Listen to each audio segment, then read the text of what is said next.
Welcome back to Caffeine Confessionals. My name is Allan and We are here to talk about the Challenge All-Stars 5 Rivals Episode 8.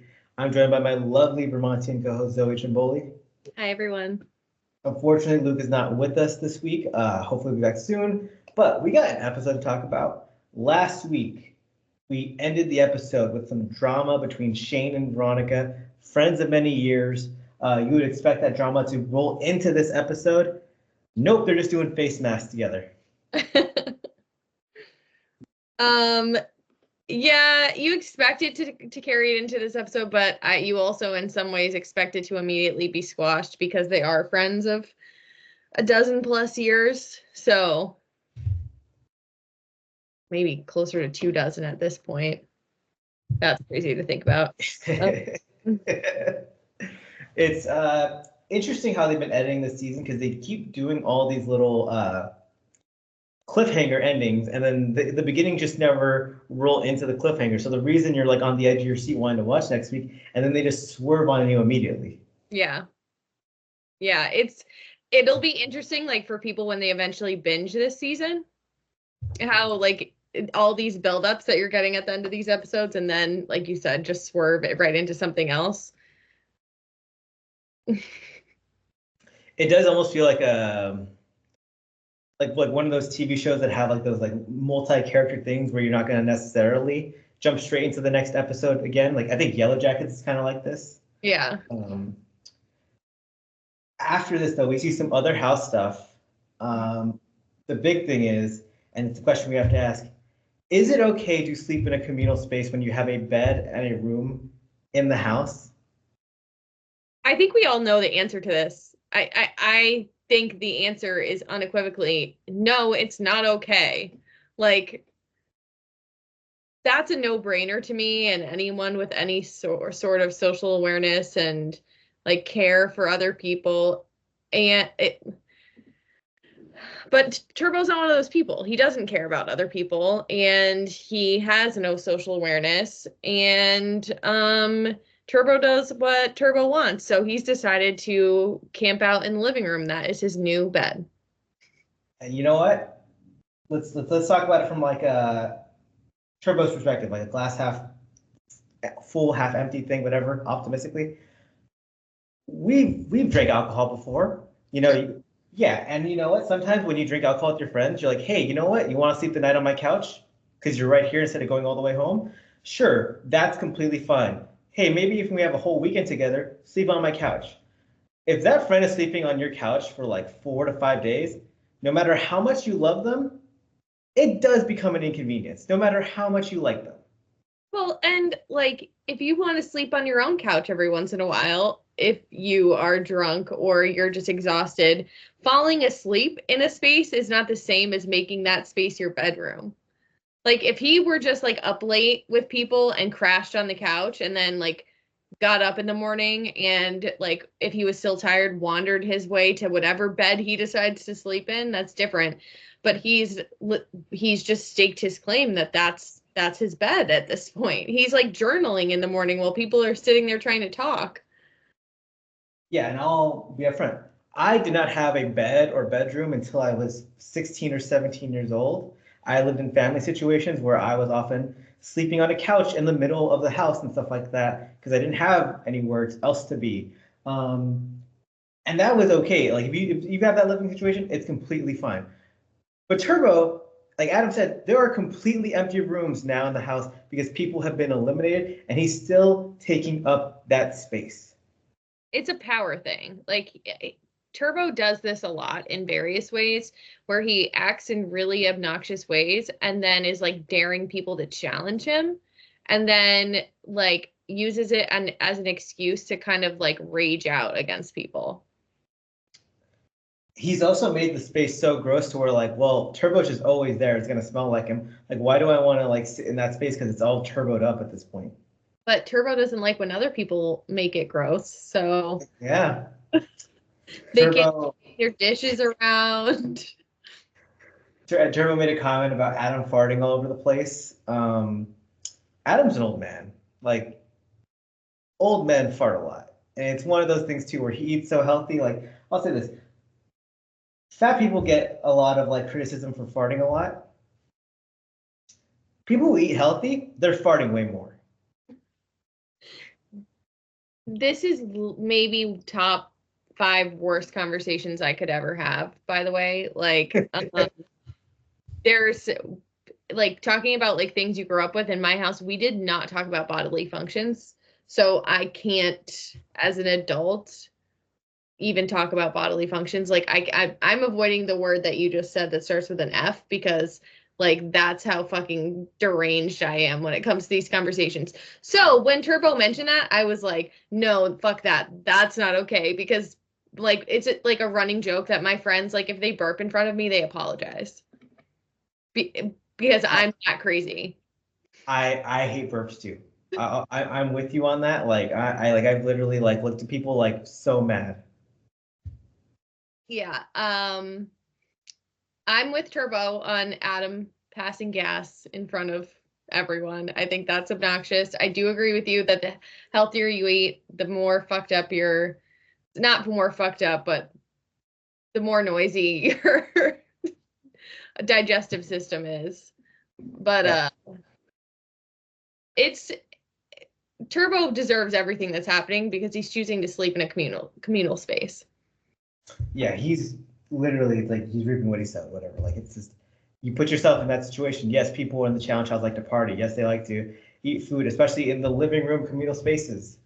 And as we know from like, we talked with Kylan, sometimes the eating and cooking space in this house are very limited.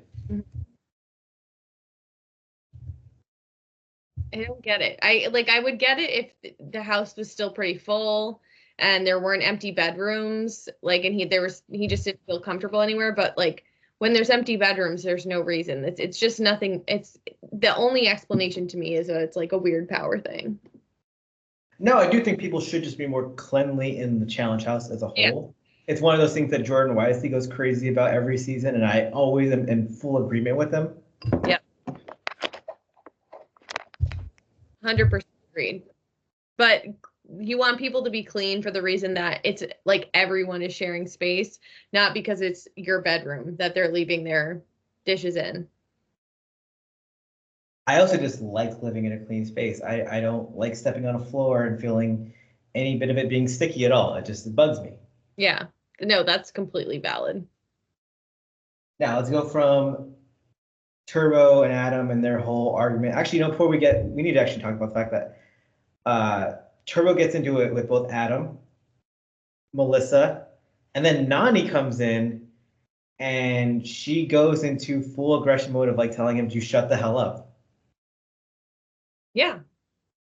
And I think that she just knows the further he goes down this rabbit hole of getting into confrontations with people, he just like their name's already on the chopping block. And if he makes an enemy out of everyone in the house, they're screwed. And just like there's listening to him argue is so frustrating. Yeah, Frank made a comment about how their social game isn't really that great, which I actually don't disagree with. But now that Fetsy and Amber and Leroy and Devin are gone, Nani and Turbo are just very clearly the biggest targets in the house besides Adam and Steve. So regardless of social game, the way this game's being played, they're going to have a target on them. Yeah. There's nothing they can do at this point because of the way the tides have turned. I did think it was kind of silly. Like you could tell Melissa was just like chomping at the bit to be part of this argument. And so like her injecting herself and then getting mad about the way Turbo was talking to her was like kind of ridiculous. Like Nani clearly had it handled. She didn't need Melissa's help. It could also be that like Melissa's been living in this house for a month with Turbo, and he's been like this for a month, and that's why she's like, you know what, I'm taking this as my opportunity right now to essentially stay what I've been thinking for a month. Yeah, and I think that is what it was for sure. And I get that completely because I don't think I could last a month in a house with Turbo either. My favorite comment was Steve being like, I like Turbo because he fascinates me, which is almost like he's like, I like him because he's the most entertaining thing here for me. He's like, yeah. But then also because I'm terrified of him. Yeah, I think both of those are completely valid. Like if you can just observe him from like an outside perspective and not engage with him, he is a fascinating case study in humans. Like he's weird. And it's not because he's Turkish. Like I think he's just a genuinely weird dude. Very, very. My friend's brother, who's a very casual fan, is like, "What happened to the pussy chicken guy? What's going on with him these days?" Um, What's his new name for Adam? Shithead? Is that what he's calling him? something like that. Adam. Something. Adam's not a pussy chicken, but like he has a name for him. Yeah. Uh, I just mentioned him too as well. I'm just going to talk about it real quick. Steve is having one of the weirdest challenge seasons ever, where they won all these daily challenges. They won 4 eliminations, and yet I'm surprised when he pops up on my screen. Yeah, like you forget he's there. I think he's just not ever going to be someone that demands a lot of camera time. I also think after last season, he's just very focused on winning. And that's it, because he really does feel like he was wronged last season with the way that star twist played out. I mean, he screwed himself ultimately by not listening to the rules, but I understand what he was trying to do in that final. Yeah. Let's move to the daily challenge, which did you think it sucked? Honestly, you have to remind me what it was.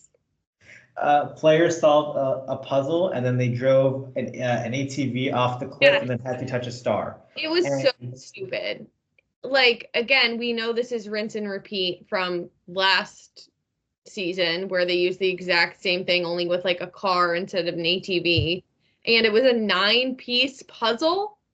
yeah, so like I'll defend the daily challenge from season 40 because they had to do like a they had to do a mental thing, and then they had to do it like an actual swim.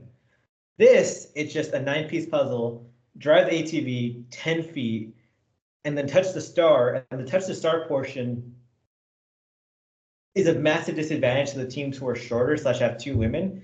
Yep. So not only is this like a completely it's both a non-physical challenge, but also a physical challenge in that it makes certain teams, like it makes it impossible for certain teams to win completely. So like, what was the point of this? And like it was a challenge that most of the teams finished in under a minute. Like, because I think they showed Nani and Turbo's time was around 47 seconds or something like that when they finished the puzzle. Yeah. And TJ said 4 of the teams were close together. So 4 of those teams finished in approximately a minute. Like, what a waste of time. It was just a boring and just not important daily challenge. It also wasn't fun to watch because they're just doing the 9-piece puzzle. It's just, there wasn't much going on. That was the only puzzle also. The only highlight / low light was that Nicole and Melissa took over 15 minutes to do their puzzle, and then they literally missed the star as well. So on both ends, they were the worst team in the challenge. Yeah, well, again, puzzle, Nicole.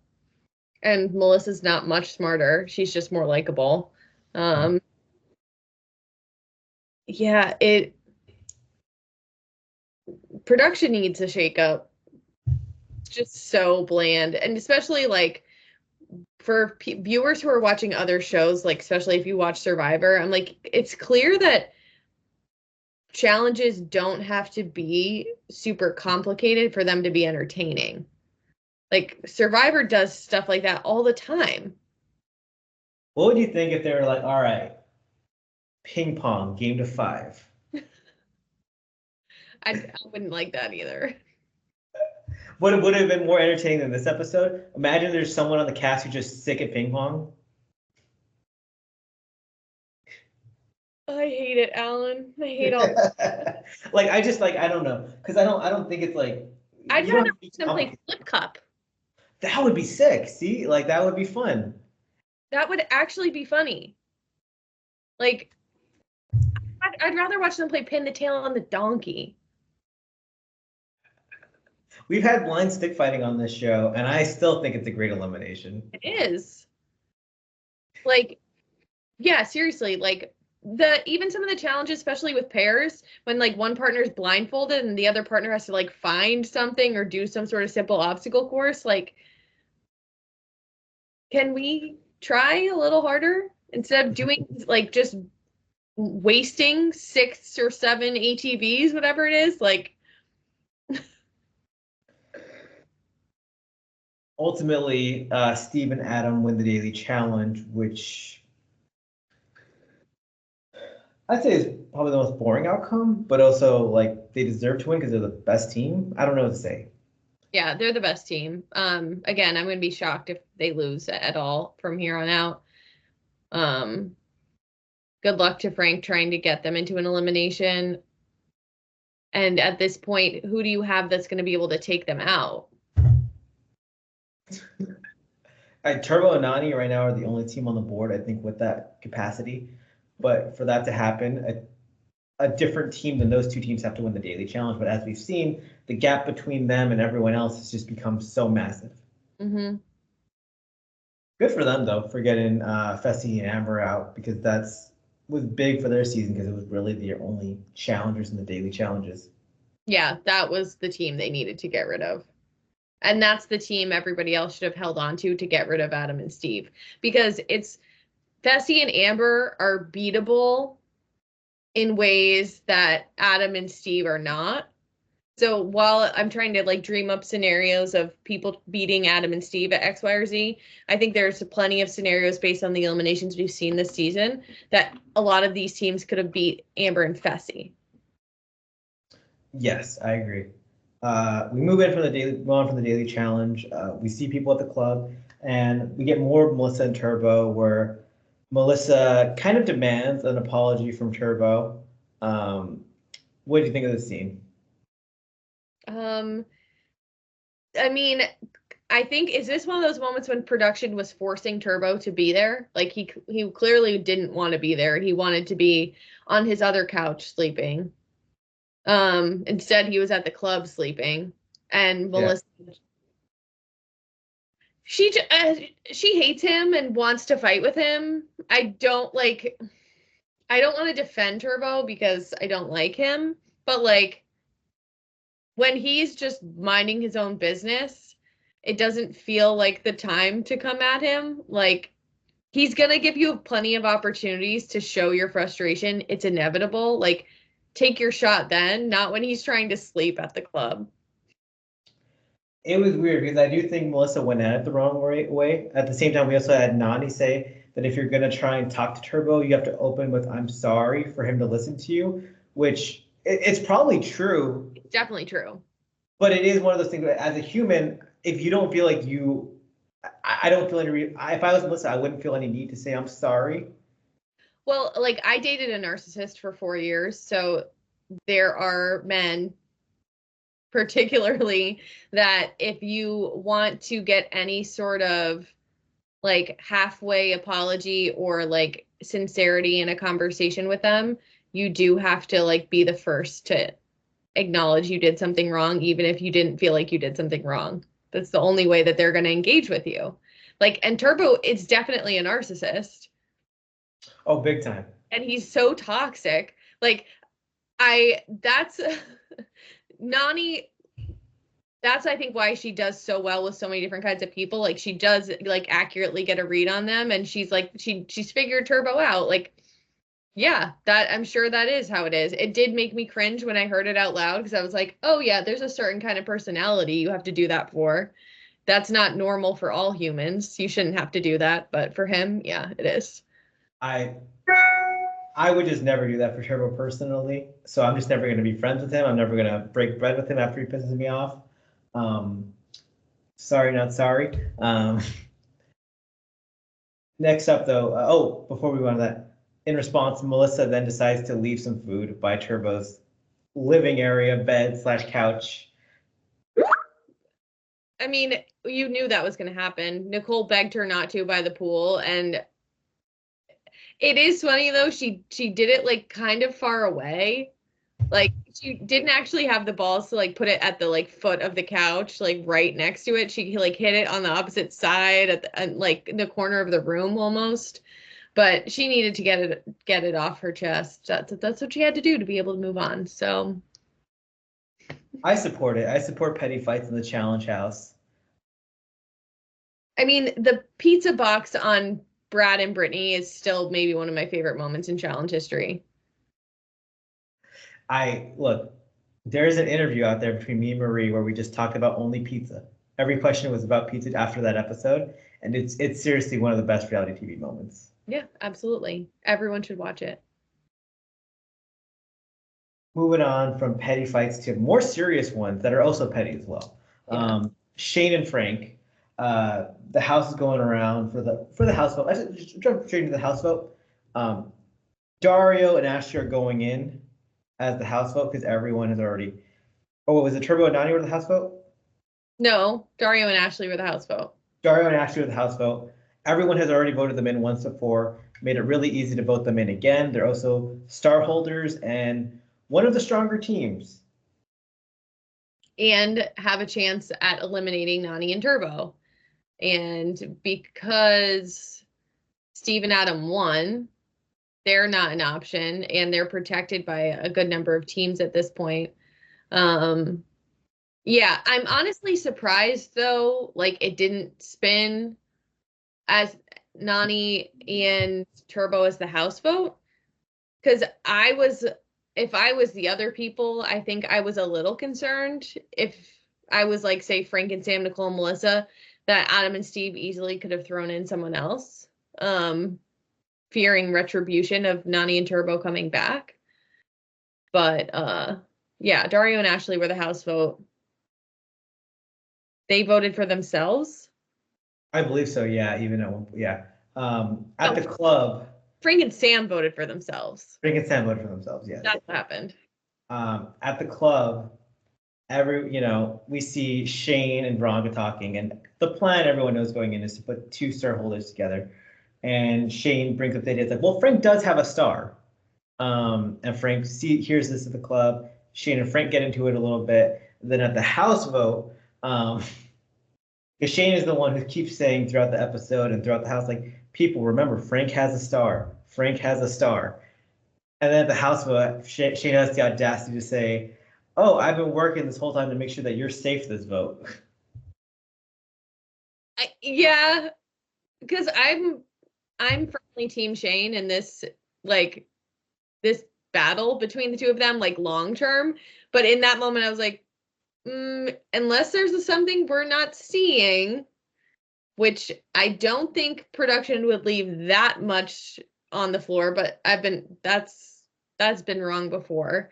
I feel like he just lost a lot of credibility in the ensuing argument that's inevitable to happen by saying that. Like, no, you want Frank and Sam gone, and that's okay.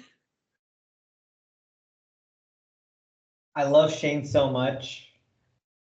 I've been pretty firmly Team Frank in this scenario because I think for Shane's game, I know that Frank and Sam do have a star, but if your goal is to win, you want Frank and Sam in that final. Absolutely. And in every other season we've seen Shane play this game, he makes the big move, he makes the big move, he makes the big move. Although Frank is running this game politically, he's still not the big move ultimately because of Sam. But he's letting his emotions take over this game because he's threatened by the fact that Frank is playing the same type of game that Shane usually does, except he's doing it better, and that he's become close with his best friend Veronica. Which I think you could argue is why Shane has very good reason to want to get rid of Frank and Sam. Because if it comes down to the wire, Shane knows the feeling of getting voted out or getting voted into elimination right before a final all too well. So if he'd rather take his chances with some of these other teams in the final and not have to worry about Frank conspiring against him, I think that's a valid concern. Frank has proven he can manipulate every single person in this house. Absolutely. My big thing though is that like Frank and Davon have Shane and Davon have proven they are 2 tiers below Adam and Steve and a tier below Turbo and Nani. So that's the issue of like that's why you need Frank in this game to take those bigger moves. Because yes, you might be the target eventually, but you need those big teams out because you're not beating those 2 teams in the final. Yeah.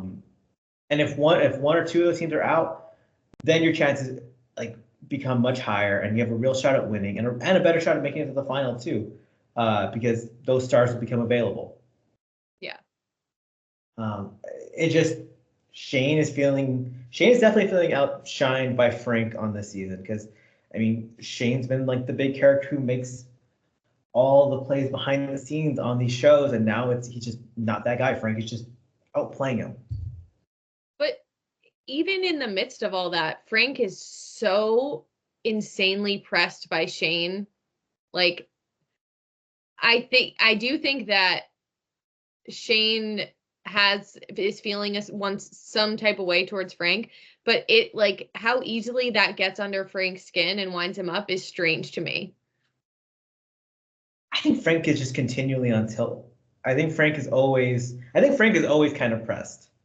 That's like true. If you look back at his like original seasons, if anyone was against Frank at that moment, he would go like kind of ballistic and would go all out. Like Frank is like stalling a little bit. He's like legitimately like anyone that's against me, I'm gonna go full force against you, or until you're either my ally or you like fall in line. And it's funny because like he mentioned it this week. Adam and Steve, he threw them into elimination multiple times, and now Adam and Steve are working with him. Yeah. I think just watching him in that argument with Shane, like completely unravel, it just reminded me of why I hated him so much on Battle of the Seasons, because he gets so catty and so mean. And even then, we're seeing like the zero sugar version of Frank. We're not even getting the full unfiltered version. I was just like, oh, maybe reality TV isn't good for you. Because, like, this is like the challenge light, and you're like fighting your alter egos right now, and you're losing. Frank is one of the best things to happen to reality TV. Reality TV is not one of the best things to happen to Frank. Yes, exactly.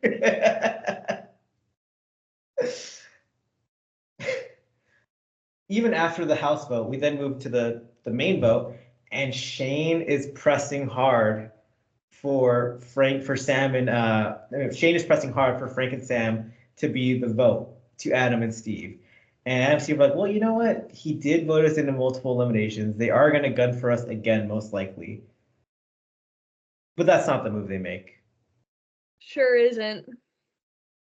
And it's not, because it's ultimately like Turbo and Nani is the smart move. It is. Turbo and Nani versus Dario and Ashley. We go to elimination. It is a elimination that requires one player holding up basically a puzzle board for their teammates to then stack the puzzle on. And the second I saw this, I just knew Turbo and Nani were winning. For the second, not the second Nani was going to solve the puzzle, but for the second Turbo was going to solve the puzzle, because between the 4 of them, he's very much the best puzzle player. Dario and Ashley, not great at them.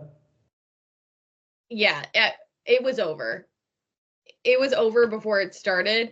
Kudos to Dario and Ashley for trying and not giving up immediately. I thought it was hilarious at one point in the elimination when Ashley said that she's like the puzzle person on their team, and I was like, maybe, but I don't know that you are a puzzle person, period.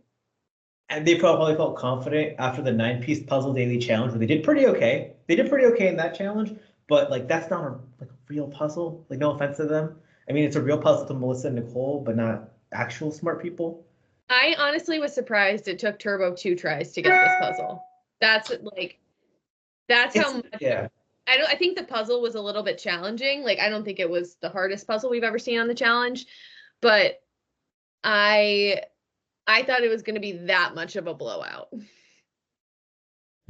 It still wasn't close though, because like Dario and Ashley probably would have been there for hours. It did look pretty hard because they were switching out a decent amount, and just like getting all your pieces together on that balancing, like that balance board did seem difficult. Yeah, Turbo got it in under 6 minutes, right? Because he got it on his second turn. Yeah, they're the better team straight up. I do think that Dario and Ashley could theoretically beat Turbo and Nani in some eliminations. It wasn't going to be this one with the puzzle. No. Turbo and Nani get the win. Dario and Ashley are out. So with this, the gap between Adam and Steve and the rest of the teams becomes even bigger. Turbo and Nani are truly the only team within their realm, which is why the move was ultimately smart. Yeah. So they have a better chance to keep their star as, like, I think it's going to be between them and Turbo and Nani in the next daily challenge. And with Dario and Ashley out, a star is up for grabs, meaning that one of Shane and Davon, Melissa and Nicole, and Katie and Veronica will be getting a star next week.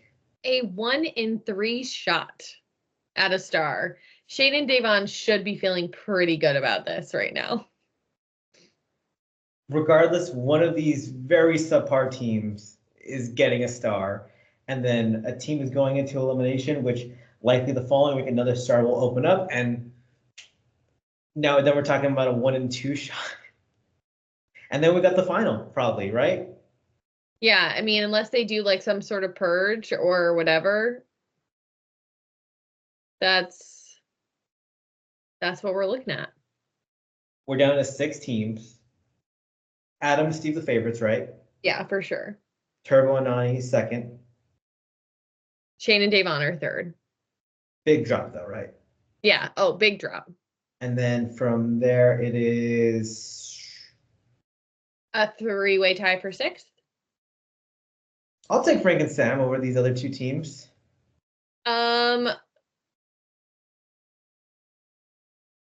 No. You're still taking Nicole and Melissa over them? I'm taking Katie and Veronica over them. No. Frank